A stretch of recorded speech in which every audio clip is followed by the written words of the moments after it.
경사형 주의해야 될 게 있어요. 삼주지, 서양 꽃꽂이와 다르게.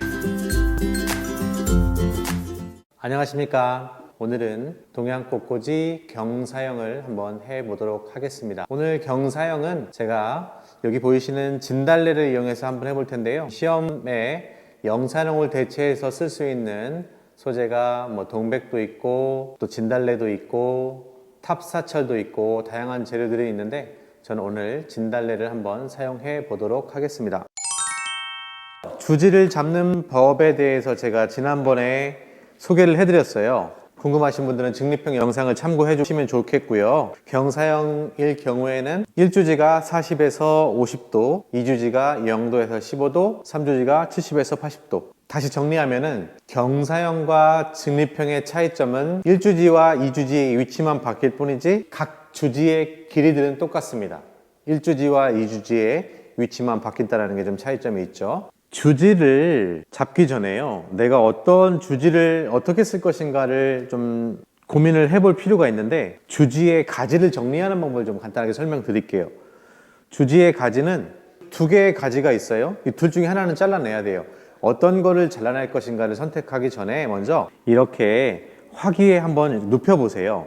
화기에 눕혀보시면은 화기를 벗어나는 이런 가지들이 있어요. 화기에서 먼저 많이 벗어나는 가지부터 먼저 정리를 하는 거죠. 그래서 저는 이 좀 짧은 가지를 정리를 해줄 거고요. 그리고 대칭이 되는 가지들을 좀 정리해 주는 거예요. 대칭.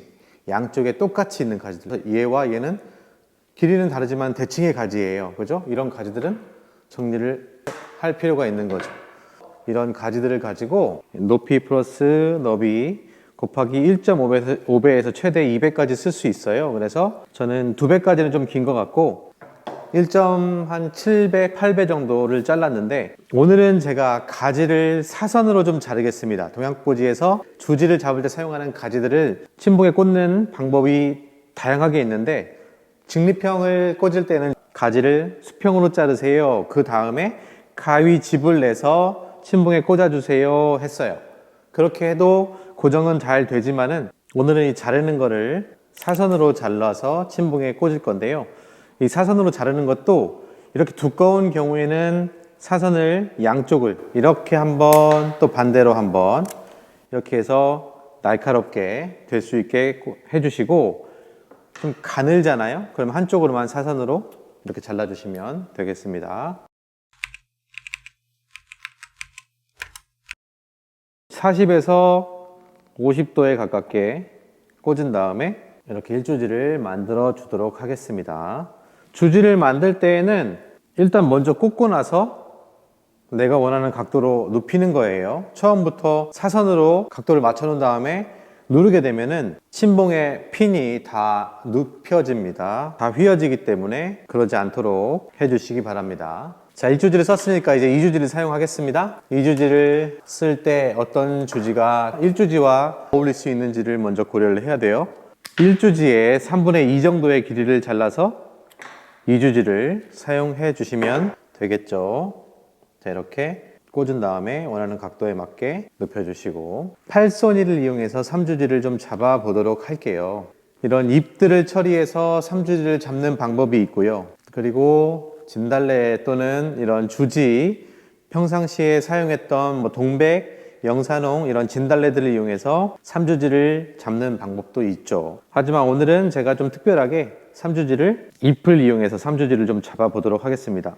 이런 초본류들 자르실 때 직선으로 잘라 주셔야 됩니다. 자, 이렇게 3주지를 써볼 건데 주의해야 될 게 있어요. 이런 잎들이 화기에 닿지 않게 하는 거, 그 부분이 아주 중요합니다. 3주지를 한번 팔손이를 사용해 봤어요. 시험 보실 때 1주지, 2주지, 3주지를 다 같은 동일한 재료를 이용해서 주지를 잡아도 되고, 1주지, 2주지는 같은 재료지만은 3주지는 다른 이런 잎소재, 몬스테라라든지 팔손이라든지 또는 필로덴드론 제나두 이런 좀 다른 잎소재를 이용해서 3주지를 잡아주셔도 무관합니다. 꽃을 배치해 보도록 하겠습니다. 꽃은 제일 긴 주지, 그래서 1주지가 제일 기니까 1주지에 2분의 1을 넘어가지 않도록 잘라주시면 되겠고요. 두 번째 장미도 2주지에 2분의 1을 넘지 않도록 해서 꽃은 주지에 닿지 않도록 주의해 주시기 바랍니다. 그리고 3주지에도 마찬가지로 2분의 1 정도의 위치에 올 수 있게 해서 장미를 꽂아줬습니다. 1주지에 장미 아래쪽으로 또 장미를 꽂아줬고요. 1주지에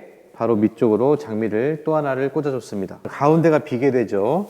이 가운데 부분에 약간 우리가 강조점이 될 수 있는 장미를 하나를 꽂아주시고요. 장미가 지금 별로 피지 않았네요. 장미 한 송이를 3주지 아래쪽으로 이렇게 꽂아서 장미가 경사지게 1주지의 장미부터 시작해서 2주지의 장미 쪽으로 이렇게 흘러내릴 수 있게 경사진 모양이 나타날 수 있게 장미를 배치를 해 주시면 되겠습니다. 자, 이제는 카네이션을 좀 사용하겠습니다.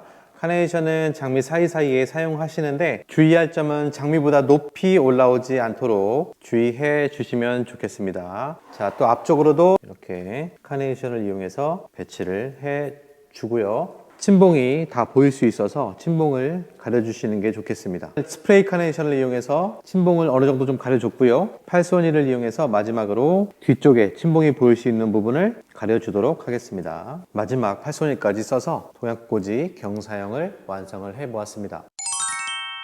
문제는 연습인 것 같아요. 이 연습을 얼마만큼 많이 하느냐가 시험에서 좋은 결과로 올 수 있을 텐데요. 좀 어려운 부분이 이렇게 큰 잎들을 어떻게 처리하느냐가 좀 어렵거든요. 이 큰 잎들을 쓰는 방법 중에 하나로 3주지를 잎을 이용해 쓴 부분들 오늘 참고하시면 좋겠습니다.